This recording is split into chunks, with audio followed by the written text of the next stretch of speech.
This is 2.7, dividing decimals. To divide a decimal by a whole number, we're going to place the decimal point in the quotient above the decimal point in the dividend. Then we're going to divide as normal. So that means we're going to move the decimal point straight up from where it was, and then we're going to divide like normal. So if we have 8.2 divided by 4, we're going to take the decimal point, move it straight up, and then 4 goes into 8 2 times, and then 4 goes into 20 5 times. Make sure you have the 0 because 4 does not go into 2, and so we have a 0 there. And so our answer is 2.05. If we are doing here 64.3 divided by 4, we're going to take the decimal, move it straight up, and divide like normal. And you can see through all of this that we're going to get 16.075. And now for 22.7 divided by 9, move your decimal straight up. And through all this work, we're going to see that we get 9 goes into 20 2 times.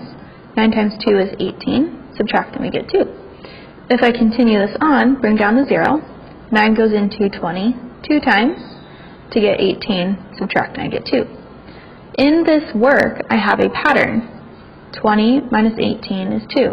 20 minus 18 is 2. So that means that I'm going to have a repeating decimal here for 2.52 in the bar above the 2 because the 2 gets repeated. If we divide a decimal by a decimal, we're going to move the decimal of the divisor, that's the outside number, to make it a whole number. Then we're going to move the decimal in the dividend the same number of places. So however many times you move it on the outside, you move it on the inside.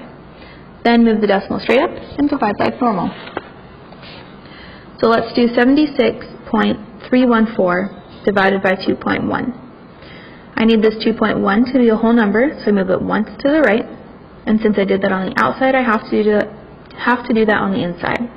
Move the decimal once to the right, and then straight up from there.